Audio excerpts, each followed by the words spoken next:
हाँ जी, तो नमस्कार भी सभी को। कैसे हो सारे? उम्मीद करूंगा सब बढ़िया होगे, अच्छे से चल रही होगी आप सभी की तैयारी ना। तो अपना टॉपिक चल रहा था कौन सा भाई?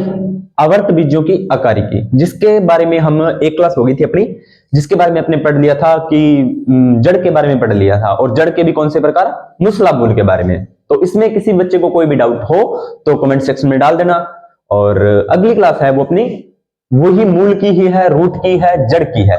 लेकिन इसमें से क्वेश्चन एग्जामिनर ज्यादा डालता है, उस क्लास में से भी क्वेश्चन आते हैं, लेकिन इसमें से ज्यादा संभावना बनती है क्योंकि इसमें लाइन टू लाइन क्वेश्चन है। तो आपको क्या करना है, एक तो अपने पास कॉपी पेन लेके बैठे, सॉरी भाई, एक तो अपने पास कॉपी पेन है वो आप लेके बैठे, और दूसरी बात, आपको जो मैं बोल रहा हूं वो आप साथ के साथ नोट करते चले।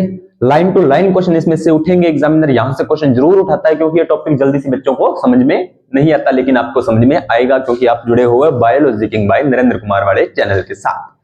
तो उम्मीद करता हूं। तो अपनी क्लास शुरू करते हैं। इससे पहले आप इसका क्या कीजिए, एसएस यानी कि स्क्रीनशॉट ले लीजिए इसका, ताकि आपको नोट्स बनाने में दिक्कत ना आए। लीजिए फटाफट स्क्रीनशॉट लीजिए। हाँ जी, तो हो गया स्क्रीनशॉट। करते हैं शुरू। अगली जड़ है अपनी, मूसला मूल के बारे में अपने पढ़ लिया था। अगली है आपकी अपस्थानिक, अपस्थानिक या जखड़ा जड़। जखड़ा जड़, जखड़ा मूल, जखड़ा रूट। मूल को पता है, रूट बोलते हैं, कोई नई बात नहीं है। ये चीजें आप ऑलरेडी सीख चुके हो। उम्मीद करता हूं क्लासेस आपको बैक टू बैक मिल रही हैं, चीजें समझ में आ रही होंगी। जो बच्चे रेगुलर तैयारी कर रहे हैं उसको दिक्कत नहीं आ रही होगी ना। तो क्वेश्चन डालते रहिए अपने साथ साथ, जो भी फिर भी चीज कोई चीज समझ में नहीं आए तो चलिए करते हैं शुरू। जो जखड़ा जड़ है या जो अपस्थानिक जड़ है, इसका मतलब क्या है, ये किस प्रकार के पौधों में पाई जाती है? तो अपस्थानिक जड़ें या जखड़ा जड़ें एक बीज पत्री पादपों में पाई जाती है। कौन से पादपों में प्यारे बच्चों? एक बीज पत्री, यानी कि जिसके बीज पत्र में एक, जिसके बीज में सिर्फ एक ही बीज पत्र होता है। एग्जाम्पल गेहूं हो गया, ज्वार हो गया, मक्का हो गया ना। इस प्रकार की जड़ें होती हैं। बाकी और इसके बारे में विस्तार से अपने अध्ययन करते चले। एक बीज पत्री के जड़ों में पाई जाती है। वेरी वेरी इंपॉर्टेंट क्वेश्चन है, एग्जामिनर क्वेश्चन यहां से डाल देता है। सिंगल लाइन है, सिंगल लाइन क्वेश्चन है। कल मैंने आपको जो दिखाया था ना वो गेहूं का पौधा, तो आप अगर फिर भी नहीं समझा तो गेहूं का पौधा अपने पास रखकर उसके बारे में अध्ययन कर सकते हो। ठीक है, चलिए।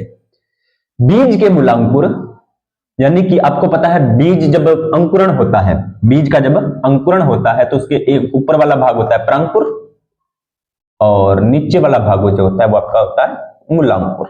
यही तो होता है। तो जब बीज का अंकुरण होता है ना, कौन से अपस्थानिक जड़ें कब बनती हैं?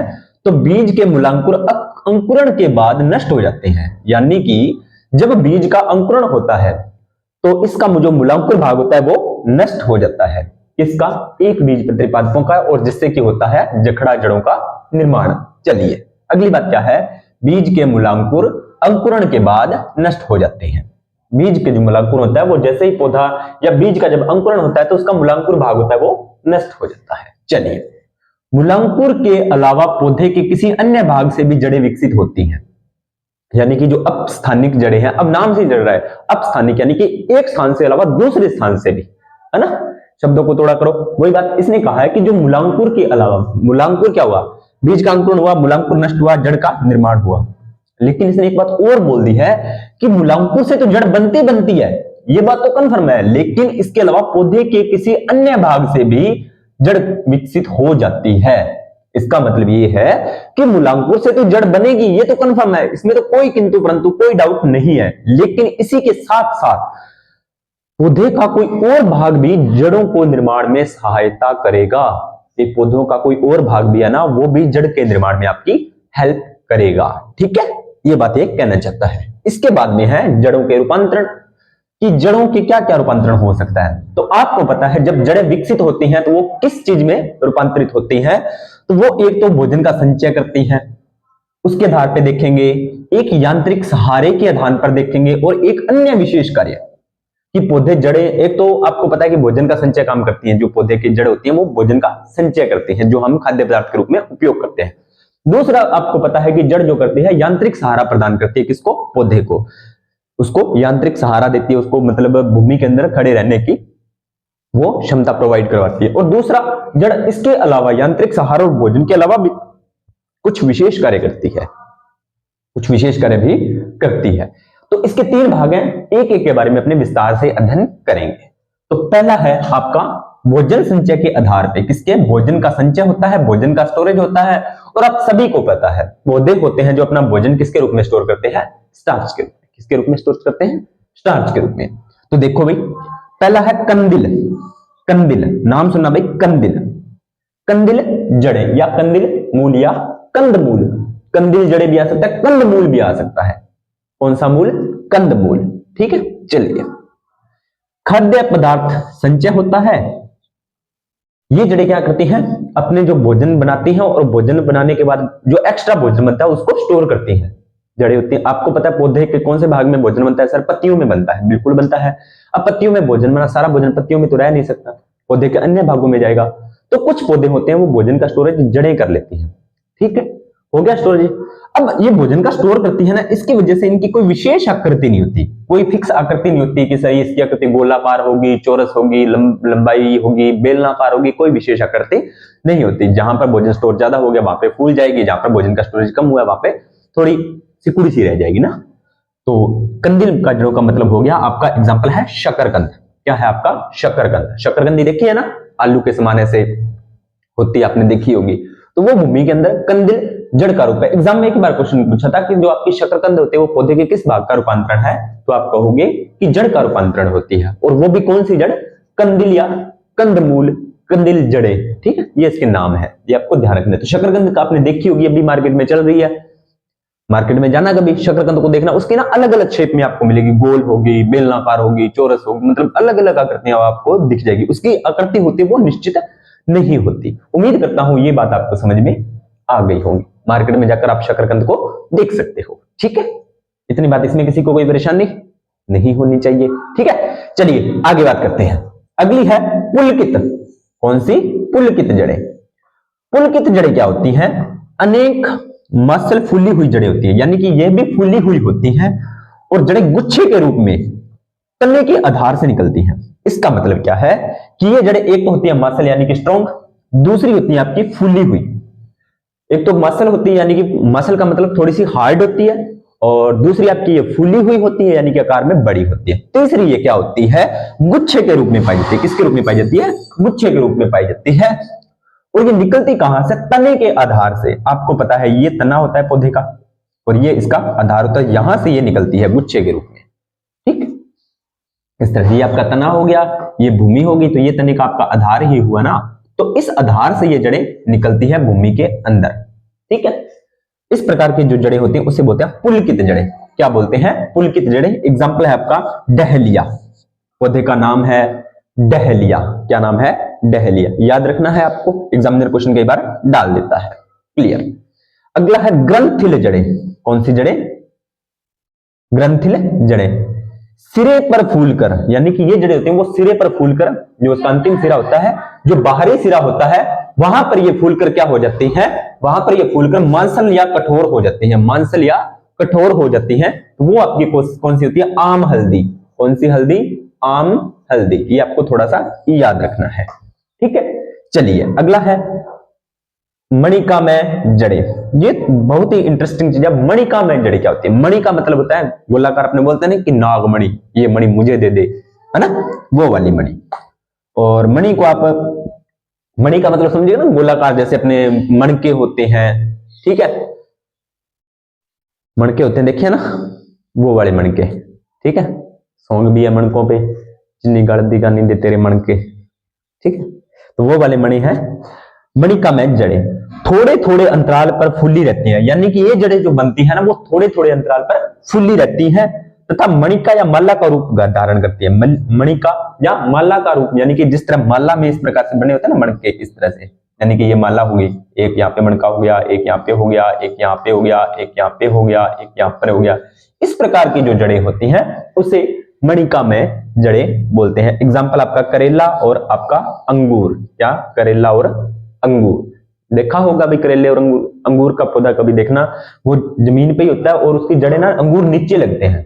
ठीक है, वो आपको ध्यान में। अब कई बच्चे बोलेंगे सर जड़ें तो जमीन में होती हैं, बिल्कुल जमीन में होती है, लेकिन इसने क्या बोला है कि भूमि से, जड़ों से भी ये बाहर निकल जाती है कई बार। ठीक है, वो चीज होती है। आगे और इसके बारे में अध्ययन करेंगे। इतनी बात समझ में आ गई, मणिका में जड़ें। अभी आपको जितना बताया जा रहा है उतने उस पर ध्यान दीजिए ताकि आपको आगे परेशानी न हो, ठीक है। चलिए, इसके बाद में है, ये तो कार्य के आधार पर, भोजन संचय के आधार पर हो गई कंदिल जड़ें, पुलकित जड़ें, ग्रंथिल जड़ें और आपकी मणिका में जड़ें। ये 4 प्रकार की जड़ें आपको याद रखनी है। कंदिल जड़ों में आपको शकरकंद याद रखना है, पुलकित में आपको डहलिया याद रखना है, ग्रंथिल में आपको आम हल्दी याद रखना, और मणिका में करेला और अंगूर याद रखना है। इतने एग्जाम्पल याद हो जाएंगे, आपका काम चल जाएगा, ठीक है। आपका काम होगा वो चल जाएगा, यहां से क्वेश्चन आपका राइट हो जाएगा। उसके बाद में है यांत्रिक सहारा, यानी कि पौधे को यांत्रिक सहारा भी तो जड़ें प्रदान करती है ना, अभी अपने डिस्कस किया है। क्या प्रदान करती है? यांत्रिक सहारा प्रदान करती है ना।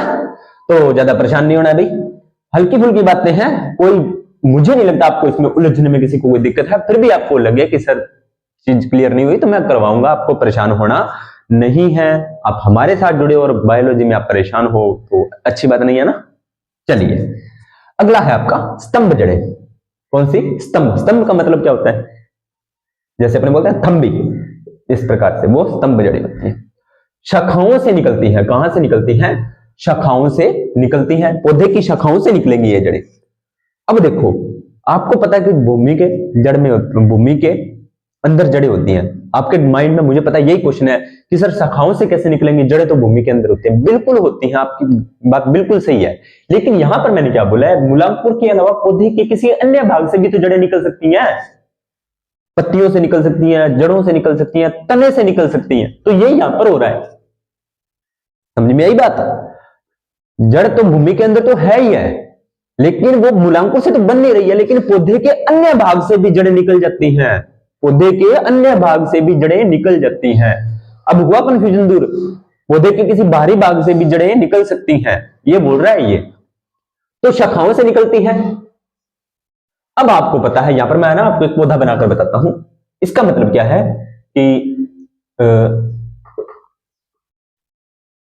ये मान लीजिए कोई पौधा है, आपका माइंड में क्वेश्चन ये है कि सर यहां पर तो जड़ें होती हैं, लेकिन आपने किसी पौधों पर देखा होगा पत्तियों से या शाखाओं से ना इस तरह से लटे से निकलती हैं, इस तरह से, और वो भूमि में चली जाती हैं।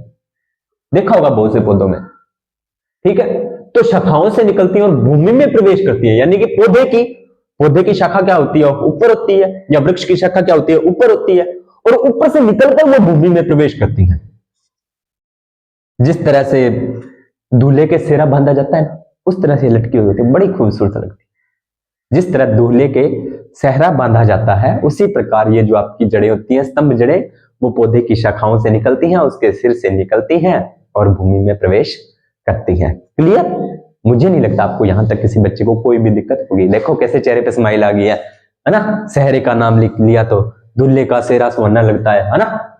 मुझे पता है आप लोगों का यही करते हो आप, ठीक है। शाखाओं से निकलती है और भूमि में प्रवेश करती है, ठीक है। तो ये क्या करेगी? पौधे को सहारा प्रदान करेगी। सहरा जैसे सहारा प्रदान करता है, तो ये भी सहारा प्रदान करेगी। एग्जाम्पल क्या है आपका? एक तो बरगद का पेड़ हो गया और दूसरा इंडियन रबड़। देखो बरगद सभी ने देखा होगा, इंडियन रबड़ मैंने तो नहीं देखा। किसी ने देखा तो कमेंट सेक्शन में डाल देना, ठीक है। उम्मीद करता हूं यहां तक किसी बच्चे को कोई परेशानी नहीं हो रही है। चलिए, अगला है अवस्तंभ। अवस्तंभ, ठीक है। अवस्तंभ का मतलब क्या होता है? ये तो स्तंभ है, ये है अवस्तंभ। मुख्य तने के आधार के समीप से निकलकर भूमि में प्रवेश करती है। Very interesting. ये देखो, अब कह रहा है कि इस प्रकार से पौधे का तना होता है। बिल्कुल होता है सर। ये कह रहा है कि मुख्य तना, ये पौधे का मुख्य तना होता है। आधार का मतलब ये हो गया। आधार के समीप से, यानी कि लगभग आप यहां से कह सकते हो, आधार के समीप से यहां से निकलती है इस तरह से, और भूमि में प्रवेश निकलती, मुख्य आधार के समीप से निकलती है और भूमि में प्रवेश करती है, यानी कि यहां पर ये प्रवेश कर जाती है। यहां पर तो जड़ें है ही है जखड़ा प्रकार की, और यहां से भी इस प्रकार की जड़ें बन जाती है ना। इस प्रकार की जो जड़ें बनती है, भूमि में प्रवेश करती है। अब मैं आपको पौधा बनाऊंगा तो आपको समझ में आ जाएगा ये किसमें होती है। बिल्कुल, वेरी गुड। मक्का और गन्ना में, गन्ने का पौधा, अभी सीजन गन्ने का भी चल रहा है। वैसे भी खाने के योग्य तो नहीं बने हैं, लेकिन आपने देखे होंगे कभी जाना खेतों में, और नुकसान तो करना मत किसी का खेतों में, क्योंकि आजकल अगले ने जो किसान होता है वो बहुत मेहनत करके अपनी फसल को पालता है, तो नुकसान मत करना, लेकिन उस चीज को देखने का प्रयास करना अगर मौका मिले तो। यही होगा अवस्तंभ मूल। तो उस किसान को बता देना कि ये अवस्तंभ जड़ें हैं, इसमें मक्का और गन्ने में। ठीक है, इतनी क्लियरिटी के साथ मैं आपको समझा रहा हूं, तो क्लास को शेयर कर दो भाई। चलिए, आरोही मूल। आरोही मूल ये कहां पे होती है? ये हर्बल तनों में होती है। हर्बल तनों में होती है। हर्बल तनों की संधियों व पर्व संधियों से निकलती हैं। जो हर्बल तना होता है ना, तने की संधियों और उसकी पर्व संधियों से निकलती हैं और पौधे को किसी आधार पर चढ़ने में सहायता करती हैं। जैसे अपने बेल वगैरह होती है ना, जो आपकी बेल वगैरह होती है, जो अपने घरों में सजावट के लिए उपयोग करते हैं ना, जैसे अपने घरों में क्या करते हैं, एक नीचे लगा देते हैं और एक रस्सी बांध देते हैं, फिर ऊपर ऐसे डिजाइन बना देते हैं कि पौधे की जड़ें होंगी वो इस प्रकार से जाएंगी। तो आपने देखा होगा पौधा इस तरह से बढ़ता हुआ वो डिजाइन ग्रहण कर लेता है। तो यही कह रहा है कि हर्बल तनों की संधियों से, यानी कि तने की जो संधियां होती हैं, संधि का मतलब समझते हो, जोड़ होता है। जैसे तने का यहाँ पर संधि है तो यहां से निकल जाएंगी। अब ये संधि, ये इसकी पर्व संधि होगी। ठीक है, इस प्रकार से आधार पर्व संधियों से निकलती है, पौधे को किसी आधार पर चढ़ने में सहायता करती है, यानी पौधे को किसी आधार से चढ़ने में सहायता करती है। इस तरह से आपने देखा होगा। ये होती है आपकी अर्ह। अगले सिरे पर फूल कर ये छोटी छोटी संधियां बनाती हैं। अब जैसे जैसे बढ़ती जाएगी, उसका जो मुख्य आगे वाला जो सिरा होगा, वहां पर ये छोटी छोटी आगे और संधियां बनाती जाएंगी, आगे बढ़ती जाएगी, बढ़ती जाएगी, बढ़ती जाएगी। ये देखना, आप घरों में जो बेल अपने सजावट के लिए लगाते हैं ना, वही चीज है। ठीक है, तो आधार पर चढ़ने लगती है, सहायक होती हैं। अगले सिरे पर फूल कर छोटी छोटी संधियां बनाती हैं। इससे एक चिपचिपा द्रव स्रावित होता है। इससे एक चिपचिपा द्रव स्रावित होता है, जो प्रकाश में सूख जाता है। प्रकाश गिरता है तो सूख जाता है, और जिसकी वजह से वो प्रकाश सूख जाता, वो आपका जो चिपचिपा द्रव होता है वो सूख जाता है। बस इतनी बात ध्यान में रखनी है। एग्जांपल है पान और पौवोस। पान और पौवोस का पौधा जो होता है वो इसके आरोही भुजा के उदाहरण है।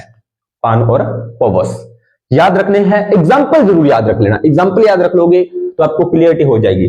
और अगर आप इस टॉपिक को हमेशा के लिए याद करना चाहते हो ना, जो मैंने जड़ें बताई हैं आपको, या जो मैं अभी आपको जितनी चीजें मुसला, जखड़ा, उसके एग्जाम्पल्स, तो आप जो मैंने आपको हर का एग्जाम्पल बताया, उस हर एक चीज को आप जानते हो सभी।